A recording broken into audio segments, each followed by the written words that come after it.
Thank God for 2018, right? As human beings, we're embracing and celebrating our age because we all do age, and my friends, it'll continue to happen unless you're 6 feet under. Am I right?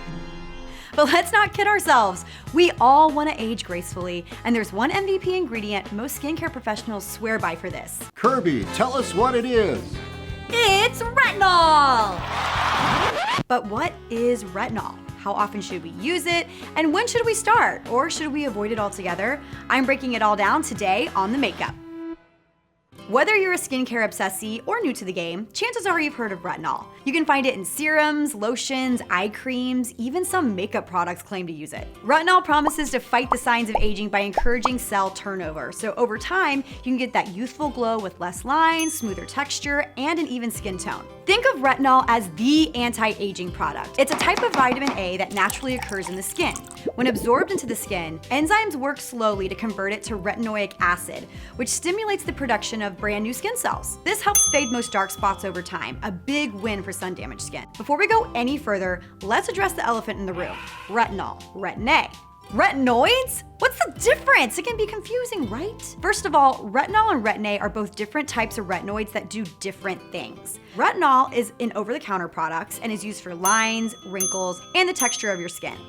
Then there are more potent forms of vitamin A that require a prescription. These are made for preventing and treating acne, like tretinoin, which is known by its brand name, Retin-A. There's also adapalene, which is also used for acne and is found in brands like Differin, which actually used to be prescription only, but now you can easily get a lower dose of it over the counter. That said, both adapalene and Retin-A can treat acne and wrinkles simultaneously. So now that that's cleared up, where does your retinol product fall into your skincare routine, and how often do you use it? It's recommended to apply retinol products at night since they can increase skin sensitivity to the sun. And seriously, I would not use it during the day unless you have a death wish. Just kidding. And even after you use a retinol product, slather on SPF the next morning to keep your skin safe from burning. Okay, so say you buy a retinol serum or moisturizer for your face.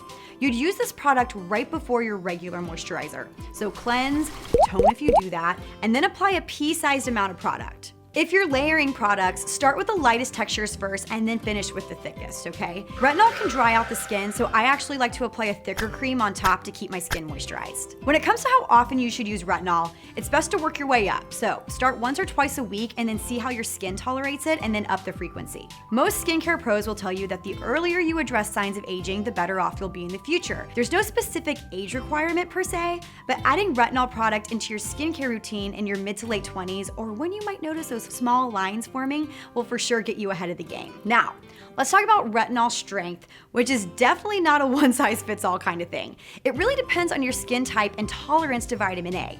Over-the-counter retinols typically range from 0.1 to 1% concentrations. The higher the concentration, the more potent it is. A few over-the-counter retinols I've tried are Shani Darden Texture Reform, Joanna Vargas Supernova Serum, and Rene Rouleau Resurfacing Serum. This one has 0.4% retinol in it, which is great to know because a lot of brands don't list out the exact percentage of retinol in their products, which I think is important to note. Also, keep in mind that retinol is sensitive to light and air. It's kind of like the vampire of skincare. So be sure that whatever retinol product you buy is housed in an opaque, airless container, aka one with a little pump.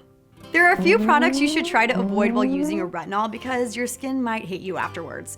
The night you use retinol is not the night to go ham with chemical exfoliants like glycolic and lactic acid, and same with salicylic acid or benzoyl peroxide, unless you want to end up looking like the Kool-Aid man the next day, which to each their own. Now, nothing and no one is perfect except for Mean Girls on Broadway. Seriously, go see it. Since vitamin A can be irritating and retinol can cause peeling, itching, dryness, and flaking, sheesh, be sure you're moisturizing your skin because retinol is not a replacement for moisturizer, capiche? And for the love of all things holy, use SPF, people. I've been there. I've gone overboard with the retinol. Thank you. I know, it was a trying time. But I learned my lesson and I'm good to go now. Also, be aware that your skin might purge with breakouts due to your skin turning over those dead skin cells. That's completely normal and natural. Purging can actually last up to a few weeks, so keep that in mind. Anything longer than a few weeks, stop using it, honey. And if you're pregnant, back away from the retinol. Using it while knocked up may increase your risk for birth defects, and nobody wants that. My personal thoughts on retinol are, I love it. I actually stopped using it though a few years ago because I felt like I couldn't find one that didn't dry my skin out and make it pink and peel. But the retinols I mentioned before are my absolute favorites. I only use them once a week, but I noticed that my skin is smoother and looks almost airbrushed after I use them, so I highly recommend them. Moral of the story, wear your age and wear it well. Be sure to subscribe and leave a comment below. Do you use retinol? Do you have any tips for first-time retinol users? Is there a favorite retinol that you love to use? Hit me up on Instagram and Twitter. I'm at Kirbie Johnson, and on Facebook, I'm at Kirbie Johnson TV. I love to hear from you, and I love your skincare tips, so leave them in the comments below. Adios. I'm going off to the 2001 AMAs now. Bye.